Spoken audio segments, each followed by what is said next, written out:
Hi viewers, welcome to my channel. ఈ ఛానల్లో content నచ్చినట్లయితే ఈ ఛానల్కి సబ్స్క్రైబ్ చేసుకోండి. నచ్చకపోతే కామెంట్ రూపంలో తెలియజేయండి. మీకు వీలైతే సలహాలు ఇవ్వండి. ఈ ఛానల్ని మరింత ఎదగడానికి మీ సైడ్ నుంచి మీరు చేయవలసిన ఉపకారం ఇదొకటే. ఇక వీడియోలకు వెళ్తే, ఈ మధ్య గత 2 రోజులుగా మనకు సోషల్ మీడియాలో ఒక వార్త అనేది బాగా హల్చల్ చేస్తుంది. అది ఏమిటంటే, శ్రీ జగన్మోహన్ రెడ్డి గారు శాసనసభలో 24వ తేదీ నుంచి జరిగే బడ్జెట్ సమావేశాలకి ఆయన తర్వాత మిగతా 10 మంది ఎమ్మెల్యేలు, అంటే మొత్తం 11 మంది ఎమ్మెల్యేలు, ఎమ్మెల్సీలు అందరూ కూడా శాసనసభకి వారు అటెండ్ అవుతారని చెప్పి వార్తలు వస్తున్నాయి. అదే జరిగితే అది చాలా మంచి పరిణామం.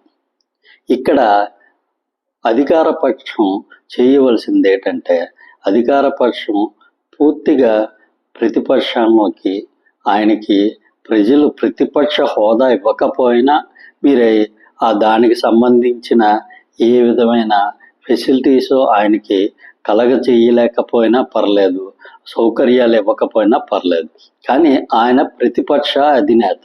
అంటే మీకున్నది ప్రతిపక్షం ఒకటే కాబట్టి ఆయనకి అవసరమైనంత మేరకు ఆయనకి సమయాన్ని కేటాయించి ఆయన నుంచి ఏ విధమైన విమర్శలు వస్తున్నాయో మీరు తెలుసుకుంటే అది చాలా ప్రభుత్వానికి ఉపయోగకరంగా ఉంటుంది.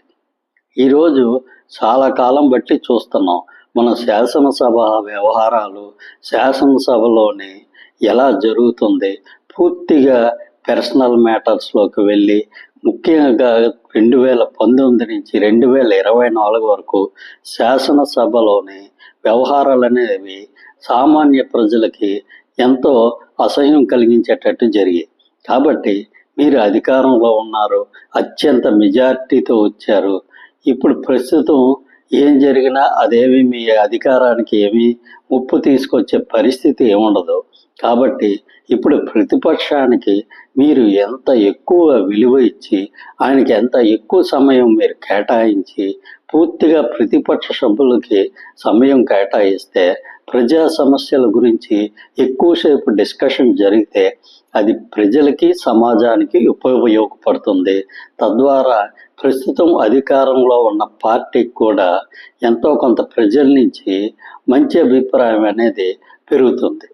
ప్రస్తుతం శాసనసభ స్పీకర్గా ఉన్న శ్రీ అయ్యన్న పాత్రుడు గారు, అలాగే డిప్యూటీ స్పీకర్గా ఉన్న శ్రీ రఘురామకృష్ణరాజు గారు, వీళ్ళిద్దరూ ఎంతో అనుభవం ఉన్న వ్యక్తులు.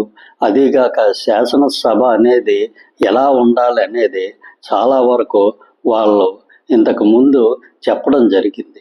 కాబట్టి ఇప్పుడు జరిగే ఈ బడ్జెట్ సమావేశాల్లో ప్రతిపక్ష సభ్యులు, ప్రతిపక్ష అధినేత శ్రీ జగన్మోహన్ రెడ్డి గారు ఈరోజు శాసనసభ సమావేశాలకి అటెండ్ అయితే వాళ్ళకి ఇవ్వాల్సిన విలువను వాళ్ళకి ఇచ్చి, వాళ్ళకి కేటాయించాల్సిన సమయాన్ని కేటాయించి, ప్రజా సమస్యల మీద ఎక్కువగా డిస్కషన్ జరిగేటట్టు చేస్తే అది ప్రభుత్వం మీద ప్రజల్లోకి ఒక మంచి అభిప్రాయం వెళ్ళడానికి ఉపయోగపడుతుంది.